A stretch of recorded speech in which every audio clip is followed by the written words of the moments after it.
oh, oh, oh, oh, oh, oh, oh, oh, oh, oh, oh. Hey everybody, welcome back to Maximum Voice. I have brought an amazing song for you today to check out what is happening in there and how to do it. It's called Single Ladies, Braces, Put a Ring on It from Beyoncé. So, now to start in the song. We all know the song, it's famous, the dance is famous, and I want to check out what we have to do to sing the song. So, to start it well, let's start and listen to the first part of the song.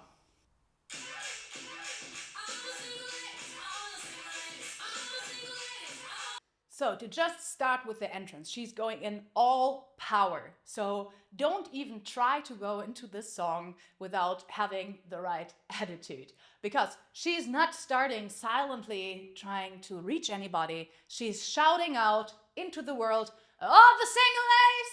So this needs to be directed, outside, confident, because it's a call for all the empowered single ladies. So what do we need here? We need to be prepared, meaning I should start the song when I'm concentrated on what I'm going to sing. I want to prepare in my head already the attitude, the power, the sound, and the direction of what I'm singing. So just imagine you're just walking outside really confident and you're looking around and you call out to all the single ladies. And you want to put a lot of tension in your body, but not rigid tension, but like this excited tension, like that makes you all powerful, moving, and happy and joyful. So what you're gonna need is you will want to use your pelvis floor to keep the power you wanna have, and you wanna use your solar plexus to really push out the sound, push out the call to all the other single ladies. And then she's going into the verse, and let's check out what she's doing there.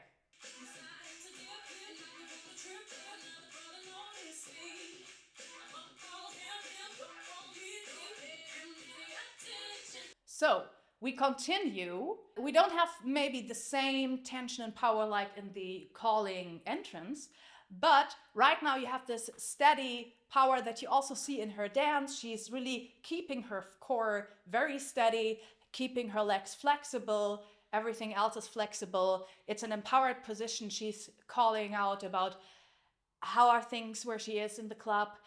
She's very, very intentional about it. So we want to keep a good part of power in our core. We want to keep a free larynx. We want to articulate well, because Beyoncé has this thing that she is a very fast singer. She's bordering to rap sometimes. To have the articulation keeps your song to be understandable and keeps your sound out there, and it keeps it all intentional. So you see, this is also a lot about your attitude, about your mindset on the song. You need to keep a good steady pelvis floor, otherwise you will run out of air, you will run out of sound, you will not have the stamina to keep going on it, and you want to have a very bouncy breathing, so you can give tension quickly and you can release the tension quickly. So you can bring air out and put air in very quickly, which is something you need here. This is a song where you don't want to breathe all the way deep down, because you don't have the time, and if you have too much air in your body, you're also going to start cramp up, and it's like it's not manageable anymore. So you want to try out the PTK exercise that I also have on the page. And what you can do there, you can vary it into very, very fast. So you have to go very quickly with your solar plexum, and it's like bordering to a dog breathing, where you go like, because that's the kind of breathing you need in the song to be able to be in time, to have enough air, but not too much air and not too less air. So check it out if you have a problem there. Being said, we're going to continue now and check out the pre-chorus and the chorus.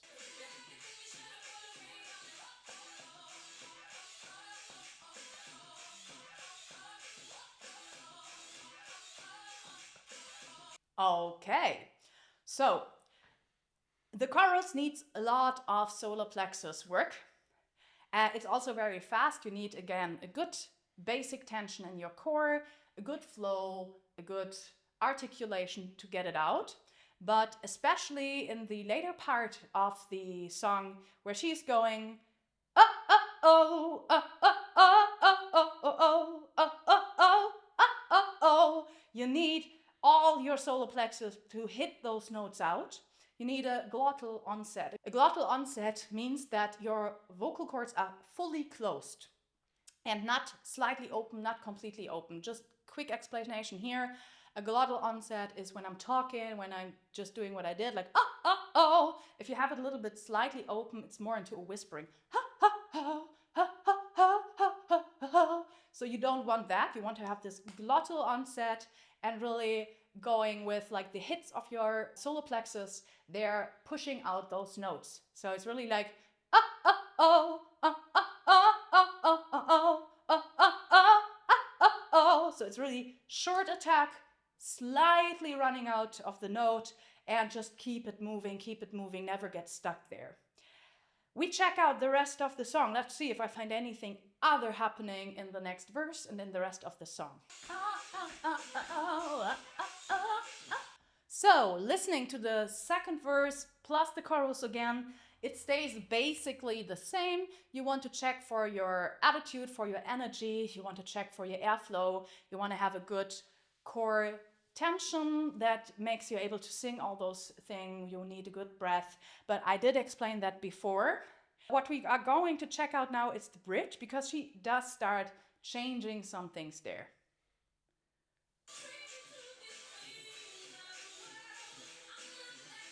Okay, so there is quite a lot of interesting stuff in there. First of all, maybe you notice that she is changing a little bit of her attitude. She's not all the way up front, in front of everything here. She starts to become more laid back. She's going a little bit laid back, be against the beat.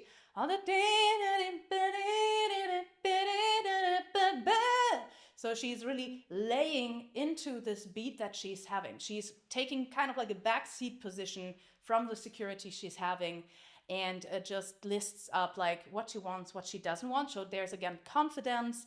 You have to feel confident of going a little bit slower than where the beat might want to put you into. So really just act like as if you're very confidently sitting on your couch, explaining your love interest, what you want and you don't want, because you have the upper hand right now. And go, you have all the time of the world, just relax into this part. And the other thing is she's doing some rougher sounds. So,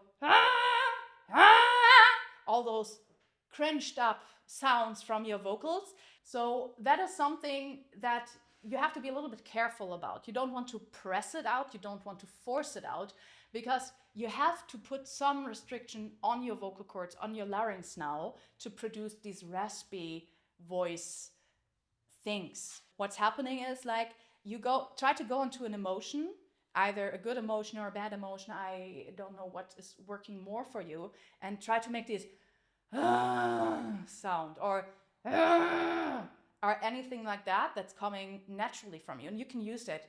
So if you wanna try to make it so this of course was a little bit over the top from my side just to show it, but be careful, because you really have to put some restraint on there. And if you force it, you can really hurt yourself. Just let it flow. Try it out before you perform with that. But I believe it is in your emotional vocabulary to do those sounds. So, all put together, it's an amazing song. You need a lot of core tension. You need a lot of good attitude. You need a lot of directiveness and a lot of self-assurance to sing it. But you can do it with the right techniques, with your support, with your lead, and with a good vocal flow, with your emotions powering your sounds. I believe you can do it. If you have other things that ain't clear, or some comments, or you want to show me something that you did, or tell me how it worked out for you, leave a comment, subscribe to my channel to not miss out anymore, and I'm happy to have you here.